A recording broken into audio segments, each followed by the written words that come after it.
రాసిన పత్రిక 1వ అధ్యాయం 3వ వచనం. మన సంఘముగా యేసునామములో బంధించి దూరపరుస్తున్నాం. సమస్త ఆశీర్వాదకరంగా పరిశుద్ధాత్మ ద్వారా కార్యాలు జరుగునుగాక. నీ దాసుని మీద నీ హస్తము నిలిచి ఉండనుగాక. ఆయా నోటిని మీరే వాడి ఆశీర్వాదకరమైన మాటతో నింపి బలపరచము. యేసుక్రీస్తు నామములో అడుగుచున్నాం తండ్రి, ఆమేన్.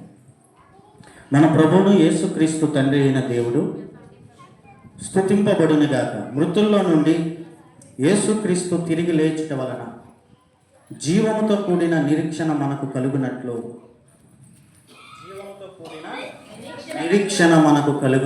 మృతుల్లో నుండి యేసయ్య లేచాడు. చనిపోయిన వారు ఎంతోమంది గొప్పవారు, గనులు, మరి బలగం ఉన్నవాళ్ళు, ఆస్తిపరులు, రాజులుగా రాజ్యాలు వెళ్ళిన వారు అందరూ చనిపోయారు. వారి పేరు మాసిపోయాయి. చనిపోయిన తర్వాత ఇక అంతే సంగతులు. కానీ యేసు ప్రభు మరణించి తిరిగి లేచాడు. ఈరోజు యేసు ప్రభుని మనం నమ్ముతున్నాం. యేసు ప్రభు చనిపోయిన దేవుడే కాదు, మరణాన్ని జయించి తిరిగి లేచాడు. దేవుడే శరీరధారిగా ఎందుకు రావాల్సి వచ్చిందంటే మన పాపములు, మన దోషములు, మన అపరాధాల వల్ల మనుషులుగా మనం అనేక పాపాల్లో బంధించబడ్డాం. మరణించిన తర్వాత చేసిన తప్పుకు శిక్ష నరకం అని బైబిల్ చెప్తుంది. ఆ నరక శిక్ష నుండి తప్పించడానికి దేవుడే శరీరధారిగా వచ్చి మన కొరకు కల్వరి శిలువలో, మనం చేసిన ప్రతి అపరాధాల కొరకు కల్వరి శిలువలో ప్రాణం పెట్టి మరణాన్ని జయించి తిరిగి లేచాడు. స్తోత్రం, హల్లెలూయా. ఆయన మన బలహీనతను బట్టి మన పాపాల కొరకు చనిపోయాడు, కానీ ఇప్పుడు తిరిగి లేచి సజీవంగా ఉన్నాడు. ఇప్పుడు యేసు ప్రభుని వెంబడిస్తున్న మనం ఒక నిరీక్షణ కలిగి ఉన్నాం. నిరీక్షణ అంటే ఎదురు చూచుట. నిరీక్షణ అంటే ఏమన్నా చూస్తున్నాం, ఈ సంవత్సరం అన్నా అప్పులు తీరుతాయేమో అని అంటారు కదా, అది నిరీక్షణ.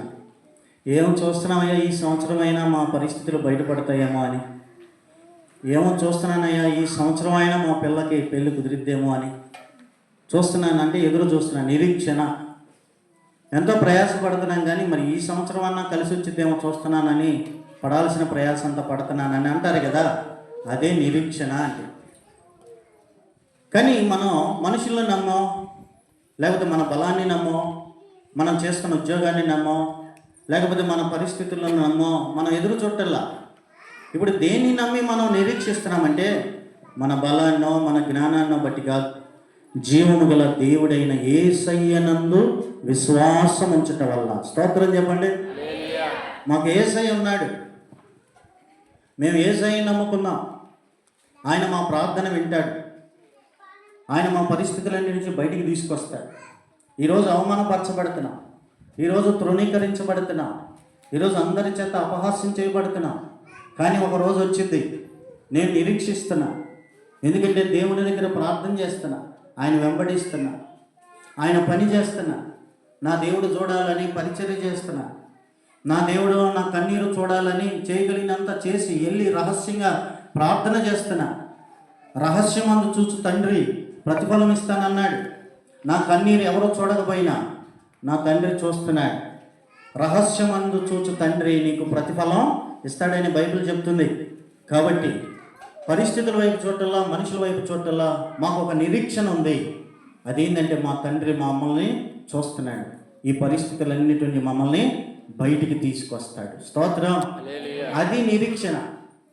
నిరీక్షణ అంటే ఆశతో ఎదురు చూడటం. నిరీక్షిస్తున్న మనం మనుషులనమ్మో, పరిస్థితులనమ్మో, మనం దేన్ని నమ్మి కాదు, జీవము గల దేవుడైన యేసయ్యను నమ్మి నిరీక్షిస్తున్నాం. ఆ నిరీక్షణనే బైబిల్ గ్రంథంలో పేతురు భక్తుడు ఏం రాశాడంటే జీవముతో కూడిన నిరీక్షణ. అంటే మనం నిరీక్షించి ఎదురు చూస్తూ దేవుని మీద ఆశ పెట్టుకొని ఆయన వాగ్దానాన్ని పట్టుకొని ఎదురు చూస్తూ ఉంటే అది జీవముతో కూడిన నిరీక్షణ. అంటే ఏంది? త్వరలోనే జీవాన్ని పొందబోతున్నాం అని. స్తోత్రం చెప్పండి. జీవం అంటే తెలుసు కదా, మొక్కలు చూడండి, నీళ్లు పోయకపోతే ఉన్న రోజు రోజుకి ఏం పోయింది? జీవం పోయింది. అదే జీవం పోయిన దానికి రోజు కొన్ని నీళ్లు పోస్తూ ఉన్నాం అనుకో, మరలా తిప్పుకొని చిగురించి ఫలాలు ఇవ్వడం మొదలు పెడుతుంది. అలాగే ఈరోజు యేసు ప్రభునందు నిరీక్షణ ఉంచి మనం ఎదురు చూస్తూ ఉంటే ఖచ్చితంగా ఆ నిరీక్షణలో జీవం ఉంది. హల్లెలూయా.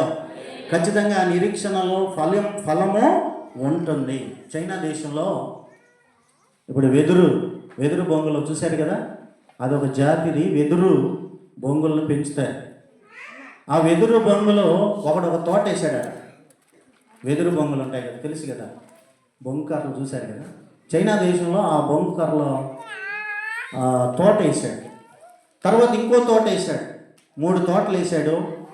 ఈ తోటలు వేస్తే 1 సంవత్సరంలోనే అన్నీ ఎదిగిపోతున్నాయి, మొక్కలు వస్తున్నాయి, ఫలాలు వస్తున్నాయి. కానీ ఈ వెదురు బొంగు వేసాడే పొలం, ఆ పొలం ఒక్క మొలకు కూడా మొలవల. సంవత్సరం అయింది మొలవల. ఈ రైతు మాత్రం నీళ్లు పోస్తున్నాడు, చేయాల్సినంతా చేస్తున్నాడు. సంవత్సరం అయినా, 2 సంవత్సరాలైనా, 3 సంవత్సరాలైనా ఏమాత్రం మొక్క మొలవల. కనీసం ఆ చిగురు కూడా రాల. అయినా మనవాడు నీళ్లు పోస్తూ ఉన్నాడు. తర్వాత 5వ సంవత్సరానికి చిన్న చిగురు వచ్చింది. స్తోత్రం చెప్పండి.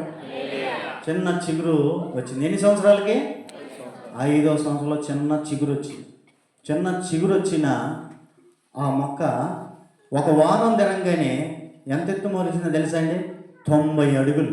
చప్పట్లు కూడా దేవునికి స్తోత్రం. ఎన్ని అడుగులు? 90 అడుగులు. వారానికి పెరిగిపోతా ఉంది. ఇన్ని సంవత్సరాలు అది కనీసం మొక్కగా కూడా ఎదగల. నీళ్లు పోస్తున్నాడు, ప్రయాసపడుతున్నాడు. ఆ రైతు అంతా చేయగలిగిందల్లా మిగతా పొలానికి ఎలా చేయగలుగుతున్నాడు, ఈ పొలానికి కూడా అలా చేశాడు. కానీ ఏమాత్రం ఫలితం రాదు అని చేయలే. ఖచ్చితంగా వచ్చింది. ఎందుకంటే ఆ వెదురు బొంగు ఎప్పుడు వచ్చిద్దో, ఆ పంట ఎప్పుడు చేతికి వచ్చిద్దో ఆ రైతుకి తెలుసు. కనుక నిరీక్షణ కోల్పోకుండా ప్రయాసపడ్డాడు. ఒక దినాన ఫలితం చూశాడు. స్తోత్రం చెప్పండి. ఈరోజు క్రైస్తవులుగా ఈరోజు మనం ప్రార్థన చేస్తున్నాం, ప్రభు సన్నిధిలో మొరపెడుతున్నాం. ఇప్పుడు చూసే వాళ్ళకి ఏంట్రా ప్రార్థన, పొద్దాక ప్రార్థన, దేవుడు పరిచర్య, ఎప్పుడు చూడు దేవుడు యేసయ్య అని ప్రార్థన చేస్తుంటారు. వీళ్ళకి ఎన్నో ఆర్థిక పరిస్థితులు ఉన్నాయి, వీళ్ళకి ఎన్నో ఇబ్బందులు ఉన్నాయి, వీళ్ళకి ఎన్నో రోగాలు ఉన్నాయి, వీళ్ళకి ఎన్నో రకాల చిక్కులు ఉన్నాయి. అయినా కానీ ఆ ప్రభు దగ్గరికి వెళ్ళి మొరపెడతా ఉంటారు. ఏంటా పరిస్థితి అని ఈరోజు అన్ని జనులకు ఎగతాళిగా ఉండొచ్చు. ఈరోజు ఏమన్నా బిడ్డ దేవుని నమ్ముకొని దేవుని సన్నిధిలో ప్రార్థన చేస్తూ ఉన్నప్పటికీ ఓటమి పాలవుతూ, నీ పక్కన వారేమో అన్ని విషయాల్లో పైకి వెళ్ళిపోతూ, నీవేమో ఏ విషయంలో ముందుకెళ్ళని పరిస్థితిలో ఉన్నావేమో. భయపడొద్దు, ప్రార్థన చేయి. స్తోత్ర